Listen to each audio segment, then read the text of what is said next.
So can you just someone on the panel just talk about sort of what are those types of things that are important to be near, and what business reasons are there behind it? I think from a carrier perspective, no carrier is going to get you everywhere the fastest and the most inexpensive way. So you need to figure out, a provider, or maybe a colo provider that has access, to Eric's point before, to a multitude of different options.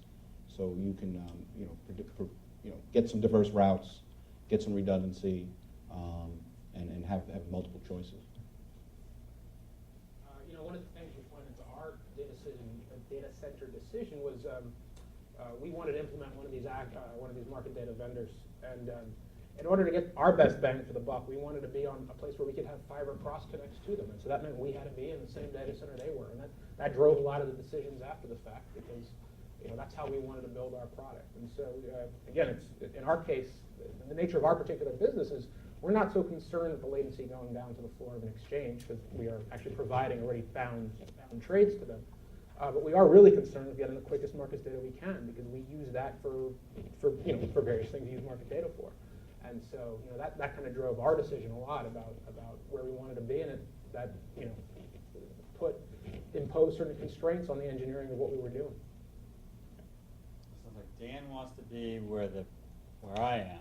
I want to be where Steve is, and Steve wants to be where there's the best reliability. So it comes down to you. That's it. We're all done then.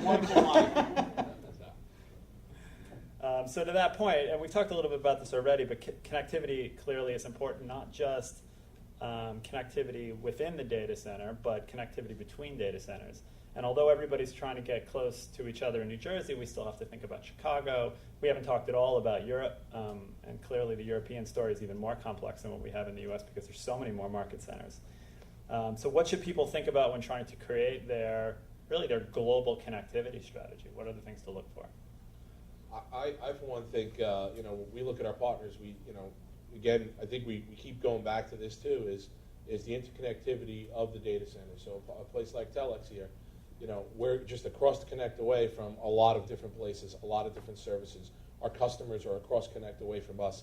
So, when you're going out there for your global data center plan, you obviously want to choose, a place that allows you to access other places, especially outside of their own facility, or their own facilities, if you will. Telex facility. You can get to other data centers and other providers. It's very important. Again, I think someone used the word ecosystem earlier, that when you walk into a data center, for us, Telex was an easier choice for us than another data center, simply because we weren't concerned about whether or not we would have to wait the time to bring backhaul all of those circuits into the facility, and then wait for them to get there and hope that they're working, and the cost associated with that alone. When you walk into a facility that has all that interconnectivity already, there's a tremendous savings, and you actually have options, because if there's major providers there, they can get you to other places, maybe in the PAC Rim or maybe in South America. So from a provider perspective, as I mentioned, the network component is critical, but that global piece is very critical as well. So we specifically focus heavily on making sure, whether it be the New York Metro, Chicago, the West Coast, that we have those global choices. So whether it be picking up someone like a China Telecom, a Colt, a Deutsche Telekom, T-Mobile, Brazil Telecom, to Steve's point, that those networks are there and you are cross connect away to connect to them. And while we don't operate facilities, data centers outside of the U.S., we made a strategic decision to partner, for example, with Tata Communications, who's also a network provider in our facilities, where we can leverage their data centers in both the UK as well as Asia Pac area. And they have multiple data centers in India, and Mumbai becoming a big financial hub in the last couple of years. That customers that want that holistic, not only network strategy, but want a data center strategy, that we can go ahead and provide that to our financial services customers, because let's face it, global is critical for that solution. And Walt, maybe you could tell us a little bit about how is this changing from a telco perspective for financial services? Obviously, it's a whole different world than it was 10 years ago. Yeah, I think when you're putting together your connectivity strategy, in a nutshell, you need to look at your diversity, protection, footprint of the carrier, points of entry, latency, of course, you know, and you know, those are the key things to consider when putting together that strategy. There's a question out there. I've got a question. Go ahead. So this is kind of directed more to what Steve was saying before and to the customers, really. So obviously you're going to have diverse routes and multiple carriers to get to different customers, exchanges, et cetera, et cetera. But what about hedging your bets and focusing on costs and using multiple data center providers? So do you hedge your bets and use only one provider like a Telex, or do you put those, you know, focusing on the cost, do you put those systems that are not as critical from a latency perspective with a different provider? Or is it too much to manage different data center providers? You know, for direct edge specific case, we have diverse providers, data center providers. Actually, if I could, Steve, I wanted to expand on that. So, direct edges, you've obviously been reworking your data center strategy over the last couple of months or years. Clearly, there's NICE being the shining example that's decided to build their own facility. Was there a thought process about should we build our own? Should we house with a provider? Well, you always start with a clean slate. And you have to, you know, everybody has to go through this, do the analysis, the pros and cons of going into our own facility. And, you know, for direct edge, you know, we felt that the choices we made in our data center providers, they got us to that ecosystem. You know, we went into facilities where other customers of ours were already there, other market centers were already there. The proximity of the data center was where we wanted to be from a standpoint of not being too geographically diverse and being having to deal with latency from how our customers are going to be able to connect to us. The big component there, though, you know, at a smaller operations as a direct edge is the amount of cost you have to take on when you're building your own and buying your own data center. One of the things I mentioned, you know, the time to market, you know, to get all of those connections into your facility, the cost of owning every single one of those telecommunications contracts, the cost of owning possibly, you know, more of the utilities that you need for the facility. So basically, you know, having more power than I need, but it's the bare minimum I need to have, you know, to basically expand in that building versus going to a Telex and telling them, here are my requirements. Can you meet these requirements? Here are my projections 5 years down the road. Will you be able to meet those requirements as well? Makes it a lot easier for a place like Direct Edge. Sure, makes sense. So another thing I mentioned in the beginning was those. She's looking for more answers. Oh, I'm I sorry. think. She wants to hear from your other guys on multiple data sets. I can tell she likes Steve's answer, but she wants to hear more.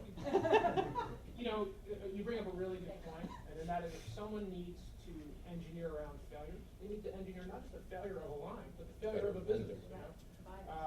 And so clearly that's an important consideration that comes into the choices that one makes if they're deploying a regular site and a DR site. Is there too much reliance on just one person there? And is that a liability to this business? Because you can't really guess what are the things that are going to go wrong tomorrow. You could try, but you're always going to be shocked by what really happens. And so you have to just be as broadly spread out as you can be and as you can imagine. We've seen a number of firms, particularly now that exchange colocation is getting increasingly expensive. Some of these venues are getting $6,500, $8,500 a rack, which is getting to be obscene. Only putting the absolute. Is it? That sounds low. You know, but putting putting only the necessary equipment into those facilities, and then using a fiber carrier to pull a 10 gig connection in between your other facilities. So putting the minimum in some of the more expensive locations, and then laying things out a little bit more properly from the supporting systems as well. And part of the challenge is that if you're in the high frequency space, it's not only one venue. You're going to need to be in Mahwah and in Carteret and in Secaucus and in Weehawken and in London and in, it gets pretty crazy. All right? So it's definitely we see multiple data centers. Actually, to expand on that, and I'll come back. I keep interrupting everybody. Sorry, I have my own questions. I guess. You all okay? Just from Sean's point. So what have you seen for strategies? You're right, they have to be in multiple locations. Do Well- they need a center location? Can they? We've loved that 111.8 facility in 60 Hudson as well. 111.8, because it was a safety pump, offered a little bit better connectivity in the financial space. So yeah, the kind of ecosystem around the telex facility there has been phenomenal for us. It really has, and I think you just built out a bunch more space there too, right? That is correct. So- It's another 20 some odd thousand square feet in 111.8 that Yeah. will be opening up in June. I assume that's because it was successful. It's folks like yourself. Candidly, we go where our customers, our financial services Yeah. customers, that is, a big node for deploying everything. And I do just And- want to add my point to your question.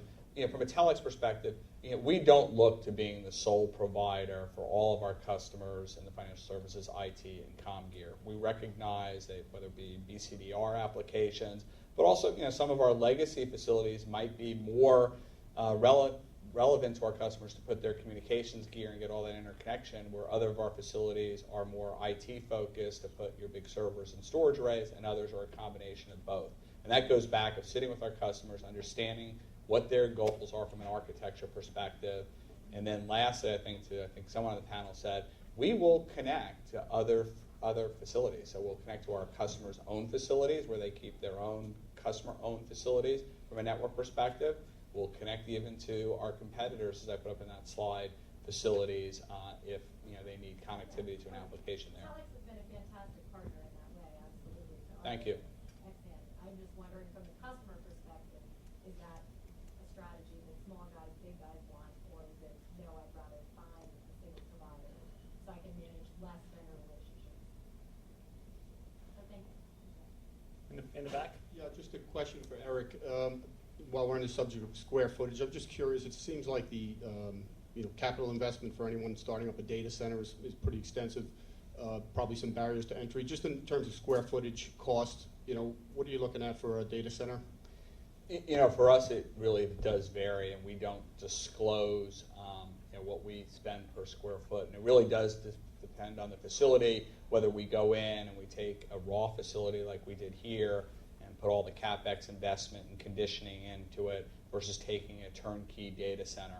I will just tell you, on average, the number that you'll see from an industry perspective is about $1,500 a square foot, and we do build for less than that. And I think it's part of how we have developed our processes and procedures and tools and modeling capability to come in under the industry average. But it really does depend on what you're starting with and facility.